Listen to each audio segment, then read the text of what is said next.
Hello everyone. सो इस lecture में हम मैक्सवेल स्पीड डिस्ट्रीब्यूशन पढ़ेंगे, which is the next logical step to kinetic theory of gases.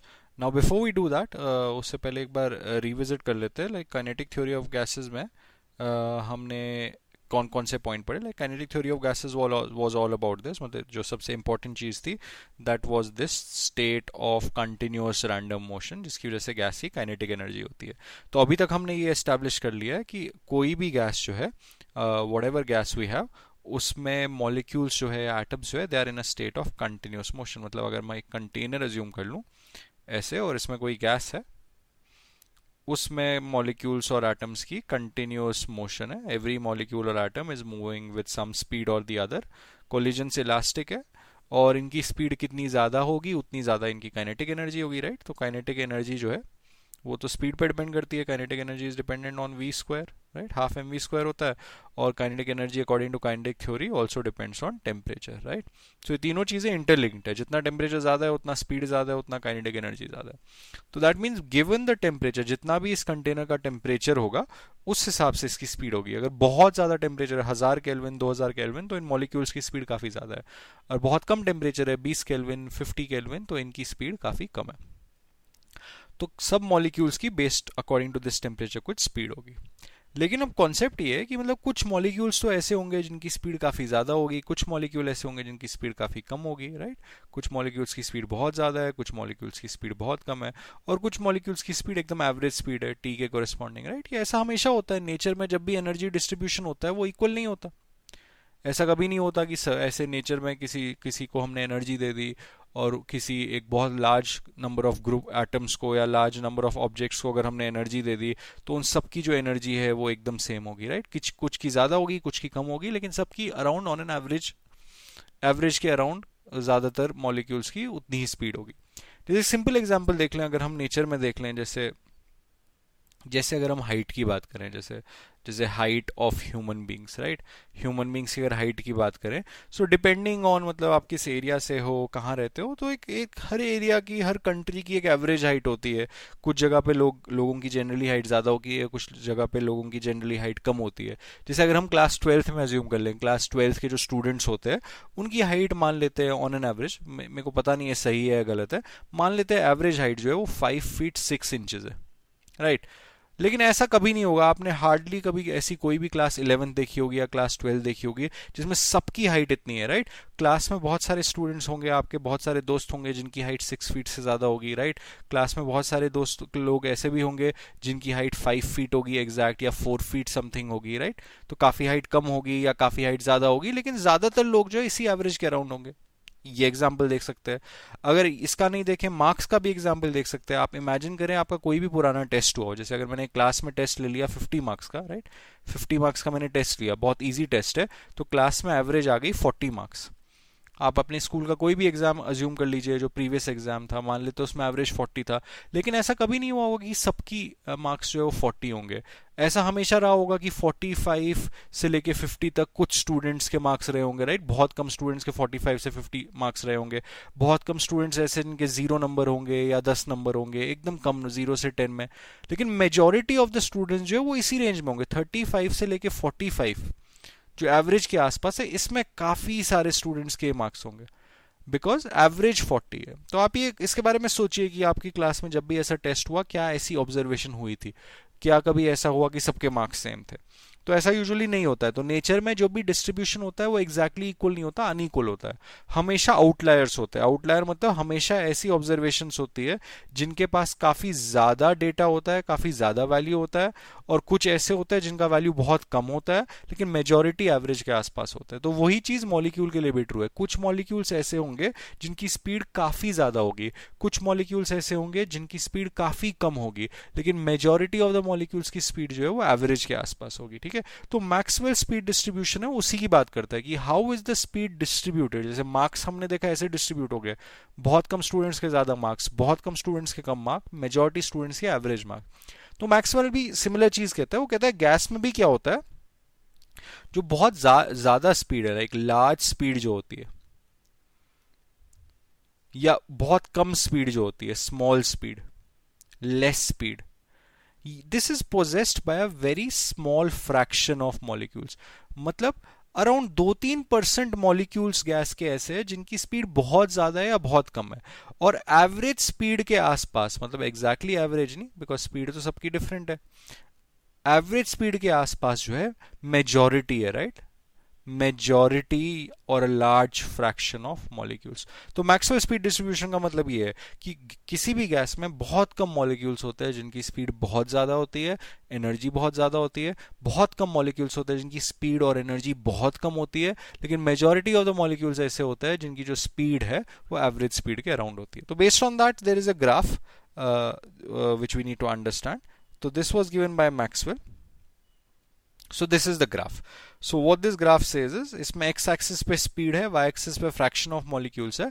तो इस ग्राफ, इस रेड लाइन को अगर हम फॉलो करें तो देखिए x axis पे speed है, so this corresponds to a very large speed. like इसकी अगर मैं बात करूं, this is extremely large speed, ठीक है, this is extremely large speed. तो अभी ये कहा जा रहा है कि एक्सट्रीमली लार्ज स्पीड जो है that is possessed by a very small fraction of molecule, मतलब 1% 2% मॉलिक्यूल्स की इतनी ज्यादा स्पीड है। सिमिलरली अगर कम स्पीड की बात करें, ठीक है, this is abnormally low speed और लेस स्पीड। इसकी अगर बात करें, बहुत कम मॉलिक्यूल्स की लेस स्पीड है। बहुत ज्यादा फ्रैक्शन किसके लिए? इसके लिए, राइट, जो एवरेज स्पीड है, मतलब एवरेज स्पीड यहां कहीं ना बहुत ज्यादा ना बहुत कम, वो फ्रैक्शन बहुत ज्यादा है। सो मैक्सवेल स्पीड डिस्ट्रीब्यूशन ये है कि this is the summary of जो हम डिस्कस कर रहे हैं कि some molecules in a gas have very large speed, some molecules in a gas have very less speed, but majority, a very large fraction of molecules have somewhat average speed. So I hope this graph is clear about Maxwell speed distribution. तो आगे बढ़ते हैं इसमें। तो ये देख लेते हैं जो मैंने यहाँ मार्क कर रखा है, what do these markings mean, ठीक है, ये ऐसे गलती से मार्क नहीं कर रहा है, दीज आर मार्किंग्स। तो अगर हम इसको देख लें, this is the speed that is possessed by maximum fraction of molecules, मतलब सबसे कॉमन स्पीड जो है वो यही है। तो इस स्पीड को कहते हैं हम मोस्ट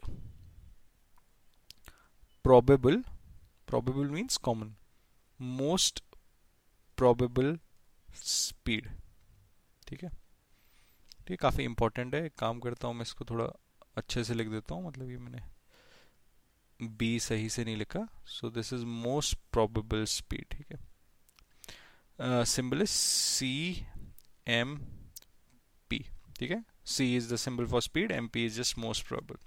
ये जो स्पीड है ये मोस्ट प्रोबेबल से स्लाइटली ज्यादा है।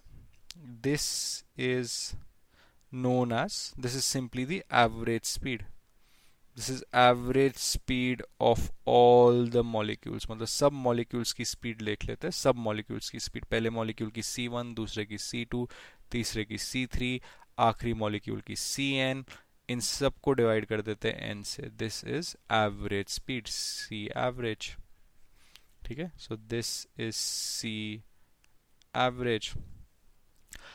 तीसरा देख लेते हैं। तीसरा ये जो स्पीड है which is the largest of the three, this is root mean square, ठीक है, रूट मीन स्क्वायर स्पीड, ठीक है, स्पीड तो है, इसका सिंबल है CRMS। तो इसको देख लेते हैं। ये जो तीसरी स्पीड है वो थोड़ा नया टर्म लग रहा है, बिकॉज पहला तो समझ आ गया, मोस्ट प्रोबेबल मतलब सबसे कॉमन, जो सबसे ज्यादा बार यहां दिखाई दे रहा है आपको। Most probable always corresponds to this speed, ठीक है, most probable is always this, फिर उससे हल्का सा ज्यादा होता है average speed, and then this is RMS. तो पहले आरएमएस देख लेते हैं, ये वर्ड शायद आप लोगों ने पहली बार सुना हो। तो आरएमएस को आप लोग ऐसे पढ़े, ठीक है, आरएमएस को ऐसे पढ़े, root of mean of square. Mean क्या होता है? एवरेज।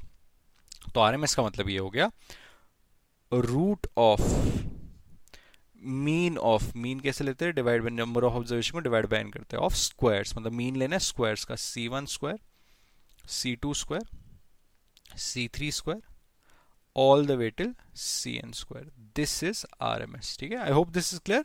जैसे अगर मैं आपको ऐसा बोल रहा हूँ, 3 नंबर है, ठीक है, 3 नंबर हमको दे रखे हैं, मान लेते हो 3 नंबर है 1, 2 और 3, तो इनका एवरेज क्या है? इनका एवरेज हो गया 1 + 2 + 3 by 3, राइट, ये फॉर्मूला यूज किया। इनका आरएमएस हो जाएगा 1 स्क्वायर, 2 स्क्वायर, 3 स्क्वायर by 3 का स्क्वायर रूट, ठीक है, ये वाला फॉर्मूला यूज कर लिया। सो अब दिस इज क्लियर। मतलब क्या हुआ एवरेज और आरएमएस का, तो आरएमएस क्यों पढ़ते हैं उसमें बाद में आते हैं, स्टैटिस्टिकली इंपॉर्टेंट होता है वो, but conceptually what is important here is most probable and average speed. तो ये 3 स्पीड्स होती है और इन तीनों का ऑर्डर हमेशा ये होता है, for given gas this is always true, ठीक है, ये हमेशा ट्रू होता है। मतलब मोस्ट प्रोबेबल स्पीड जो है वो सबसे कम होती है, उससे ज़्यादा एवरेज होती है, फिर आरएमएस होती है, ठीक है। तो ये ऑर्डर हम लोगों ने याद रखना है, ठीक है, कि दिस ऑर्डर, मोस्ट प्रोबेबल से ज़्यादा एवरेज, एवरेज से ज़्यादा आरएमएस। इसके फॉर्मूला हमको पता होने चाहिए। मोस्ट प्रोबेबल स्पीड का जो फॉर्मूला है that is root of 2RT by m, ठीक है, square root of 2RT by m, where R is the gas constant, T is temperature in Kelvin and m is molar mass, ठीक है। Average speed देख लेते हैं। Average speed is root of 8RT by pi m. Pi is the constant pi, 22/7. RT and m have their usual meanings. And RMS, last one, is root of 3RT by m, ठीक है। अब इसमें हमने एक चीज ध्यान रखनी है कि स्पीड जो है, स्पीड हम यूजुअली जब भी स्पीड की बात करते हैं, speed we would always want to talk in metre per second, right, SI unit में। अब बिकॉज ये एसआई यूनिट में है तो हमने एक चीज इसमें याद रखनी है, इन तीनों फॉर्मूले में हमने याद रखना है कि आर की जो वैल्यू है, मैंने आर की आपको 3 वैल्यू बताई थी, एसआई यूनिट वाली वैल्यू लेनी है। आर की वैल्यू हम 8.31 लेंगे और मोलर मास की जो वैल्यू है सेम ही वैल्यू लेनी है लेकिन केजी में लेनी है, राइट। अगर ये क्वेश्चन ऑक्सीजन पे आ गया, ऑक्सीजन का मोलर मास कितना होता है 32 ग्राम, तो मतलब अगर इसमें हमको पुट करना है तो इसमें हम क्या पुट करेंगे 0.032 ग्राम, ठीक है, बिकॉज 0.032 केजी इसमें हम पुट करेंगे ताकि हमारा जो आंसर है वो एसआई यूनिट मीटर पर सेकेंड में है, और आर की वैल्यू इज 8.31 जूल पर मोल केल्विन, ठीक है। तो ये 3 स्पीड है, ये तीनों फॉर्मूले हमको पता होने चाहिए, मतलब इसमें कोई एक्सक्यूज नहीं है, कोई और तरीका नहीं है। This is a very important concept of the speeds. Derivation इसकी इंपॉर्टेंट नहीं है, हमारे सिलेबस में नहीं है। ये तीनों चीज़ें हमको पता होनी चाहिए और सब पता होना चाहिए इसके बारे में कि इनका ऑर्डर हमेशा ये होता है और ये जो फॉर्मूले है दे वर्क दिस वे। तो अगर आप इन फॉर्मूले पे फोकस करें, like if you focus on these 3 फॉर्मूले, ठीक है, if you look at these 3 फॉर्मूले, तो एक चीज तो इसमें क्लियर है, अगर आप कांस्टेंट्स पे ध्यान नहीं दो, मतलब कांस्टेंट अगर हम इसमें देख लें, something that will never change, जैसे 2 8/pi3 एंड आर की भी वैल्यू फिक्स्ड है। एक चीज तो क्लियरली हमको दिख रही है, जो स्पीड है, मतलब इन जनरल अगर हम किसी पर्टिकुलर स्पीड की बात ना करें, speed in general depends on root of temperature by molar mass, ठीक है। तो एक जनरल हमको एक मिल गया, एक एक्सप्रेशन मिल गया कि स्पीड जो है वो generally root of temperature by molar mass पे डिपेंड करती है, मतलब जितना टेम्परेचर ज्यादा होगा उतनी स्पीड ज्यादा होती है। वो हमको पहले ही पता था काइनेटिक थ्योरी में, लेकिन एक नई चीज पता लगी, जितना गैस का मोलर मास कम है उतना स्पीड ज्यादा होता है। मतलब हाइड्रोजन गैस और ऑक्सीजन गैस अगर सेम टेम्परेचर पे हमको दे रखा हो तो हाइड्रोजन गैस की जो स्पीड है वो ज्यादा होगी बिकॉज उसका मोलर मास कम है, ठीक है, मैथमेटिकली दिख रहा है डिनोमिनेटर में। तो स्पीड बढ़ाने के 2 तरीके, एक तो है गैस का मोलर मास कम कर दो। अब गैस का मोलर मास कम तो नहीं कर सकते, मतलब गैस को ही रिप्लेस करना पड़ेगा, तो वो तो नॉर्मली नहीं कर सकते। तो स्पीड बढ़ाने का जो सिंपलेस्ट तरीका है वो ये है टेम्परेचर बढ़ा दो। स्पीड कम करने का तरीका क्या है, टेम्परेचर कम कर दो। तो अब इससे हमने एक चीज समझनी है, जैसे मैंने एक ग्राफ बना रखा है, ठीक है, तो ये ग्राफ किसी तो टेम्परेचर पे बना होगा ना, मतलब एक टेम्परेचर पे, बिकॉज टेम्परेचर अगर हम चेंज करते गए तो स्पीड्स चेंज होती जाएंगी। तो to get a fix graph we need a fix temperature. तो मान लो ये ग्राफ बना है टेम्परेचर T2 पे, ठीक है।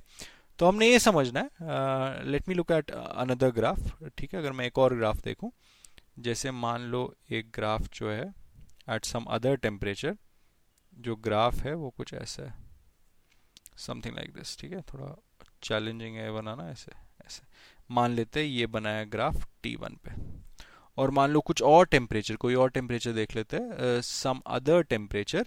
ये जो ग्राफ है, this graph is something like this, ये बनाया गया है T3 पे, ठीक है। 3 टेम्परेचर पे ग्राफ बना दिया सेम गैस के लिए, ऑक्सीजन के लिए, मान लो T1 T2 T3।